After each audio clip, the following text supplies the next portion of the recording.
সামান্য 5টি বীজ, আর তাতেই খুলে গেল আকাশের ওপর এক অজানা রাজ্যের দরজা।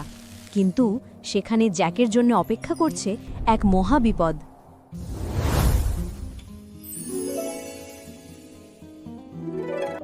জ্যাক ও দৈত্যপুরীর রহস্য। সুদূর গ্রামের প্রান্তে, যেখানে দিগন্তরেখার সবুজ মাঠ আর সোনালি সূর্যালোকে একে অপরের সঙ্গে মিশে থাকত, সেখানে ছিল একটি পুরনো জীর্ণ কুটির। সেই কুটিরে বাস করত জ্যাক ও তার মা। তাদের জীবন ছিল যেন কষ্টের এক দীর্ঘ উপাখ্যান। প্রতিটি দিন শুরু হতো নতুন কোনো অভাবের বোঝা নিয়ে। শীতের সকালে কনকনে ঠান্ডা আর গ্রীষ্মের দুপুরে অসহনীয় গরম তাদের জীবনকে আরও কঠিন করে তুলেছিল। তাদের হাতে আর কোনো সম্পদ অবশিষ্ট ছিল না, কেবল একটি গাভী ছাড়া। সেই গাভীর সামান্য দুধ বিক্রি করেই কোনো মতে তাদের দিন চলত। কিন্তু প্রকৃতির নির্মম পরিহাসে সেই গাভীটিও হঠাৎ দুধ দেওয়া বন্ধ করে দিল। এই অপ্রত্যাশিত ঘটনায় জ্যাকের মায়ের মাথায় যেন আকাশ ভেঙে পড়ল। তিনি বিষণ্ণ হৃদয়ে এক বিকেলে জ্যাককে কাছে ডাকলেন। মা অশ্রুসিক্ত চোখে বললেন, জ্যাক, আমার সোনা, আমাদের আর কোনো উপায় নেই। আমাদের এই শেষ সম্বলটুকু, এই গাভীটিকে আজই তুমি বাজারে নিয়ে যাও। এটিকে যত ভালো দামে সম্ভব বিক্রি করে কিছু অর্থ নিয়ে এসো, যাতে আমরা আগামী দিনে খাবার কিনতে পারি এবং মাথা গোজার ঠাঁইটুকু বজায় রাখতে পারি। মায়ের কথা শুনে জ্যাকের চোখে জল এলো। সে গাভীটির গলায় দড়ি বেঁধে ভারাক্রান্ত মনে বাজারের দিকে রওনা হলো। জ্যাকির হৃদয় তখন ভয় এবং অনিশ্চয়তা। গাভীটিকে নিয়ে সেই প্রায় অর্ধেক পথ হেঁটে গেছে। ঠিক তখনই পথের বাঁকে একটি প্রাচীন বটগাছের ছায়ায় তার সঙ্গে দেখা হলো এক অদ্ভুত বৃদ্ধের। লোকটির চোখ দুটিতে ছিল এক মায়াবী ঔজ্জ্বল্য, যা অন্ধকারেও পথ দেখাতে পারে। বৃদ্ধটি ছিল দীর্ঘকায়, তার পরনে ছিল একটি পুরনো কিন্তু পরিষ্কার কোট। বৃদ্ধ জ্যাককে থামিয়ে জিজ্ঞেস করল, ওহে বালক, তুমি তোমার এই সুন্দর গাভীটিকে নিয়ে কোথায় যাচ্ছ? দেখে তো মনে হচ্ছে তোমার মন ভালো নেই। জ্যাক সব খুলে বলল। তাদের দারিদ্র্যের কথা শুনে বৃদ্ধটি রহস্যময় হাসি হেসে বলল, আমি তোমাকে এই গাভীর বদলে এমন কিছু দিতে পারি যা বাজারের যে কোনো অর্থের চেয়ে বহুগুণ বেশি মূল্যবান। এই দেখো। এই বলে বৃদ্ধটি তার থলে থেকে 5টি বীজ বের করল। বীজগুলো ছিল যেন সবুজ রত্ন, সূর্যের আলোয় ঝলমল করছিল, যা আগে কখনো দেখেনি জ্যাক। এগুলো সামান্য বীজ নয় যুবক, এগুলো হলো জাদুকরী শিমের বীজ। এগুলো তোমার ভাগ্য বদলে দিতে পারে। আজ রাতে চন্দ্র ডোবার আগেই এগুলো মাটিতে পুঁতে দিও। কাল সকালে তুমি এর অলৌকিক ক্ষমতা দেখতে পাবে। জ্যাক সরল মনে সেই বৃদ্ধের কথায় সহজেই বিশ্বাস করল। তার চোখে তখন অ্যাডভেঞ্চারের স্বপ্ন। সে আর দেরি না করে গরুটি বৃদ্ধকে দিয়ে বিনিময়ে সেই 5টি জাদুকরী বীজ পকেটে পুরে মহা আনন্দে বাড়ি ফিরল। বাড়িতে ফিরে জ্যাক যখন উচ্ছ্বসিত হয়ে তার মায়ের কাছে সেই জাদুকরী বীজের গল্প বলল, মা তখন ক্রোধে কাঁপতে লাগলেন। তার চোখ থেকে হতাশার আগুন ঝরে পড়ল। তিনি জ্যাককে নির্বোধ, স্বপ্নবিলাসী এবং পরিবারকে সংকটে ফেলার জন্য তিরস্কার করলেন। মা রাগে চিৎকার করে সেই বীজগুলো জানালা দিয়ে ছুঁড়ে দিলেন গভীর রাতে, যেখানে একটি অন্ধকার কোণে সেগুলো পড়ে রইল। জ্যাকের মন দুঃখে ভরে গেল। মায়ের হতাশা এবং নিজের ভুল বুঝতে পেরে সে সেই রাতে না খেয়েই চোখের জলে বালিশ ভিজিয়ে ঘুমিয়ে পড়ল। কিন্তু পরদিন সকালে এক অলৌকিক ঘটনা ঘটল। ঘুম থেকে উঠতেই জ্যাকের চোখে পড়ল এক অবিশ্বাস্য দৃশ্য। গত রাতে তার মা যে বীজগুলো ছুঁড়ে ফেলে দিয়েছিলেন, তা থেকে একটি বিশাল শিমের গাছ জন্ম নিয়েছে। গাছটি আকাশের মেঘের স্তর ভেদ করে সোজা উপরের দিকে চলে গেছে।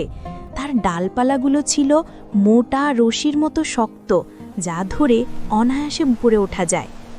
জ্যাকের মনে ভয়, কৌতূহল এবং এক রোমাঞ্চকর অ্যাডভেঞ্চারের আকাঙ্ক্ষা একসঙ্গে কাজ করল।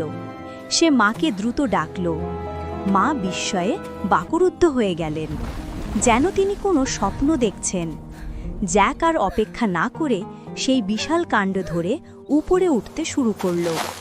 সে উঠতে থাকলো। অনেকক্ষণ পর সে মেঘের শীতল নরম স্তরে পৌঁছালো।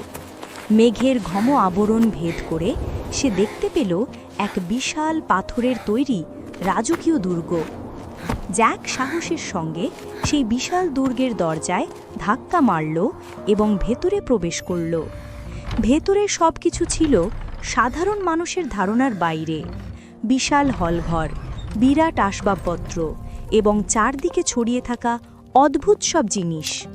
জ্যাক একটি সুবিশাল কাঠের উনুনের পাশে দ্রুত লুকিয়ে পড়ল। কিছুক্ষণ পরই মাটির নিচে কম্পনের মতো এক বিকট শব্দ শোনা গেল। বিশাল দরজা ঠেলে দুর্গের মালিক, সেই ভয়ঙ্কর দৈত্য, প্রবেশ করল। তার পদক্ষেপ ছিল যেন দূর থেকে আসা ভূমিকম্পের মতো। দৈত্যটি তার বিশাল নাক টেনে শ্বাস নিয়ে বিকট শব্দে গর্জন করে উঠল, যা পুরো প্রাসাদকে কাঁপিয়ে দিল।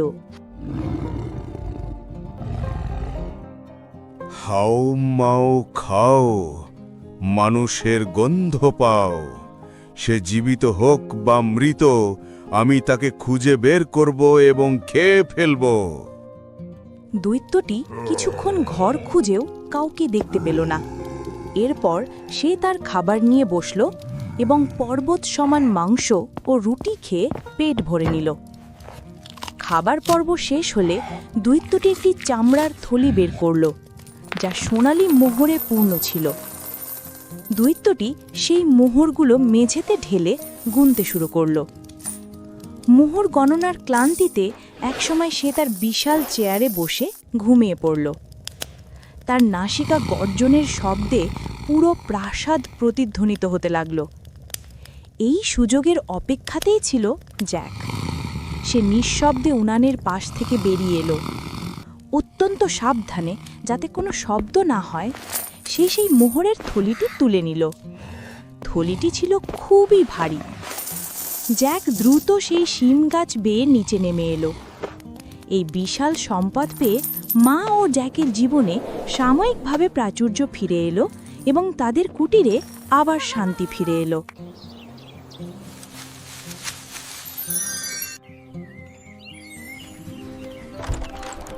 মোহরের থলি কিছুদিন চলার পর আবার তাদের অভাবের দিন ঘনিয়ে এলো। জ্যাকের মনে তখন আরও সম্পদের লোভ জন্মালো। মা তাকে বারবার নিষেধ করা সত্ত্বেও সে আর স্থির থাকতে পারল না। সে আরেকবার তার ভাগ্য পরীক্ষা করার জন্য সিম গাছ বেয়ে উপরে উঠল। এবার সে আরও সাবধানে সেই দুর্গে ঢুকল এবং লুকিয়ে রইল। আজকের দিনটিতে দৈত্য খাবার শেষ করে তার সোনার ডিমপাড়া মুরগিটিকে নিয়ে এলো। মুরগিটির পালক ছিল শুভ্র, কিন্তু তার চোখ ছিল স্বর্ণের মতো উজ্জ্বল। দৈত্য মুরগিটিকে কেবল বলল, ডিম পাড়। আর মুরগিটি সঙ্গে সঙ্গে একটি ঝকঝকে সোনার ডিম পেড়ে দিল। জ্যাক আড়াল থেকে এই অলৌকিক দৃশ্য দেখল এবং এই মুরগিটিকে পাওয়ার আকাঙ্ক্ষা তীব্র হল। দৈত্যটি যখন তার বিশাল চেয়ারে বসে গভীর ঘুমে মগ্ন হল, জ্যাক তখন সন্তর্পণে সেই মুরগিটিকে হাতে তুলে নিল। মুরগিটি নিয়ে সে দ্রুত নিচে নেমে এলো। এই মুরগিটি ছিল তাদের জন্য এক স্থায়ী আয়ের উৎস। জ্যাক এবং তার মা সোনার ডিম বিক্রি করে তাদের কুটিরটিকে সুন্দর করে সাজিয়ে তুলল। জ্যাকের লোভ কিন্তু তাতেও থামল না। কিছুদিন পর সে আবার তার ভাগ্যকে চ্যালেঞ্জ জানাতে সেই শিম গাছ বেয়ে উপরে উঠল। এবার দুর্গে ঢুকে সে দেখল দৈত্যটি খাবার শেষ করে একটি অতি সুন্দর জাদুকরী বীণা নিয়ে বসে আছে। বীণাটি ছিল সোনার তৈরি এবং তার প্রতিটি তারে ছিল জাদুকরী শক্তি। দৈত্যটি বীণাটিকে কেবল বলল, বাজাও। আর বীণাটি সঙ্গে সঙ্গে এক স্বর্গীয় মন মাতানো সুর বাজাতে শুরু করলো। সুরের জাদুতে দৈত্যটি একসময় গভীর ঘুমে আচ্ছন্ন হলো। জ্যাক সেই বীণাটি চুরি করার সিদ্ধান্ত নিল। সে যখন বীণাটি হাতে তুলে নিল, তখন তা জোরে চিৎকার করে উঠল, ওগো মনিব, ওগো মনিব, কেউ আমাকে চুরি করছে। সঙ্গে সঙ্গে দৈত্যটি ধড়মড় করে জেগে উঠল। সে দেখল সেই দুর্বল মানুষটি তার প্রিয় বীণা চুরি করে পালাচ্ছে। দৈত্যটি লাগে উন্মাদ হয়ে গেল এবং আকাশ বাতাস কাঁপিয়ে গর্জন করতে করতে জ্যাকের পিছু নিল। জ্যাক প্রাণপণে ছুটতে ছুটতে সিম গাছ বেয়ে নিচে নামতে শুরু করল। তার পেছনেই দৈত্যটি তার বিশাল দেহ নিয়ে গাছ বেয়ে নামার চেষ্টা করতে লাগল। জ্যাক কোনো মতে মাটিতে পা দিয়েই দৌড়ে ঘরে ঢুকে একটি ধারালো কুঠার নিয়ে এলো। এক মুহূর্ত দেরি না করে জ্যাক গাছের গোড়ায় কুঠার দিয়ে সজোরে কোপ মারতে শুরু করল। সে একের পর এক কোপ দিতেই রইল। কয়েকটি কোপ মারতেই সিম গাছটি বিকট শব্দ করে ভেঙে পড়ল। সেই বিশাল গাছটি উল্টে গেল এবং তার সঙ্গে সেই ভয়ঙ্কর দৈত্যটিও মাটিতে আছড়ে পড়ে মারা গেল। দৈত্যের সেই ভয়ঙ্কর চিৎকারে পুরো গ্রাম কেঁপে উঠল। জ্যাক এবং তার মা এবার সত্যিই নিরাপদ হল। তারা সেই সোনার ডিমপাড়া মুরগি, মোহর এবং জাদুকরি বিনার সাহায্যে দীর্ঘকাল ধরে সুখে শান্তি ও প্রাচুর্যের মধ্যে বাকি জীবন কাটাল। জ্যাক তার সাহসিকতা এবং বুদ্ধির জন্য এলাকায় সুপরিচিত হল। বিপদে সাহস ও বুদ্ধির প্রয়োগই সৌভাগ্যের পথ খুলে দেয়।